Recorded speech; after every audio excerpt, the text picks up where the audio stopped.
Contrary to what the naysayers and pessimists argue, we've made huge strides towards a better world. In fact, across many of the most important indicators that define our well-being, humanity is faring much better than ever before. Child mortality, famine, and poverty at our all-time lows. Life expectancy is at an all-time high. Work-life balance is much better than it used to be. Literacy rates have dramatically improved, and the internet has played a major role in global education.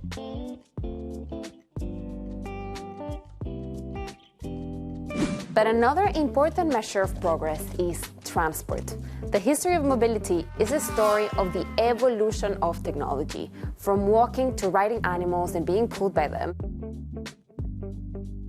then to cable cars, steam-powered trains, electric trams, motor buses, underground systems, bullet trains, electric vehicles, self-driving electric vehicles, and drones, to the transport of the future: flying ferries, supersonic planes, and hyperloop trains.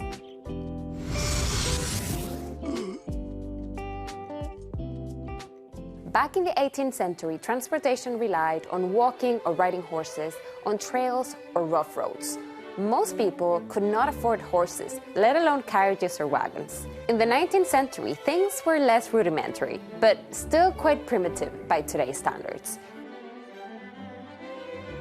People started to get around on cable cars and trolleys, which relied on carriages that ran along tracks in the street and were powered first by steam and later by electricity. This non-pollution form of transport has come to the end of the line. The automobile entered the picture at the beginning of the 20th century, promising freedom and mobility anywhere, anytime. Unfortunately, the mass transportation system that had begun to develop paid the price. It was around that period that governments began to create urban planning departments, and these naturally centered on this new miracle automobile. With time, however, the twin problems of congestion and pollution started to become apparent. In the 1950s, London suffered from what was called the Great Smog, a severe air pollution event that engulfed the city and was so severe that in some parts of London, pedestrians were unable to see their own feet. Smog knows no calendar. In fact, like the unwanted guest, it always drops in when it's most inconvenient.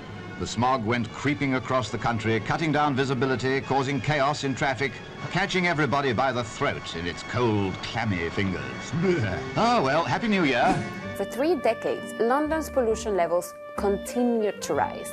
But with the development of cleaner technologies in the 1970s, pollution tumbled to pre-industrial levels.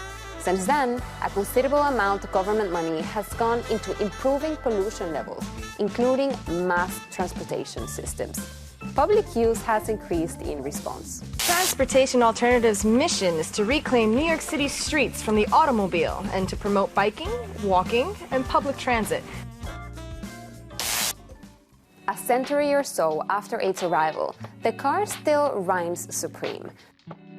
But infrastructure changes in favor of public transport all the time, and the efficient train and bus networks have become the main focus of urban planning activities. The number of cars on the road is going down, and we are also driving less. Cities are also looking at new tech to reclaim space from cars, and more people use eco-friendly vehicles every day.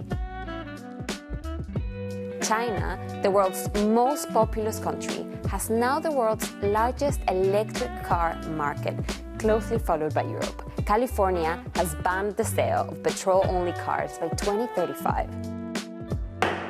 That's all great, say the pessimists, but electric cars are very expensive.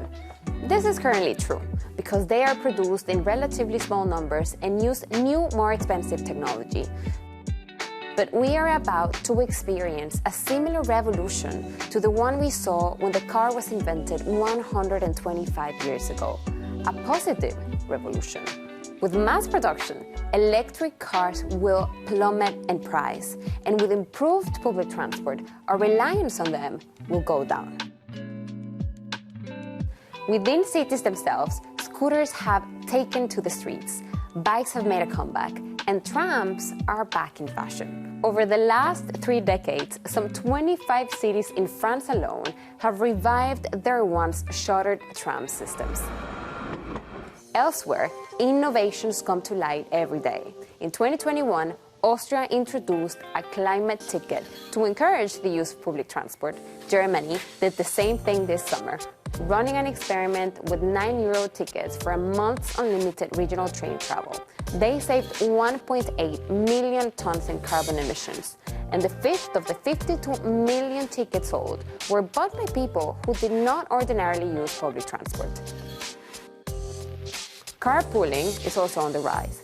BlaBlaCar, the world's leading carpooling platform, says they save 1.6 million tons of CO2 per year. And in addition to the eco-efficiency factor, a study revealed that when carpooling, people drive more safely. 35% of drivers check their tire pressure more often, and 22% of drivers reduced their speed. We shouldn't forget just how far we've come. And the future looks clean, with cars powered by the sun, fast, with maglevs powered by electricity, probably nuclear, green with supersonic and carbon-free planes, and noiseless with Hyperloop pods that will silently whisk you from Berlin to Paris in just an hour. If you liked this Good News episode and would like to hear more, let us know in the comments and share our stories with your friends. And remember, it can be hard to find among the headlines, but some news can be good news.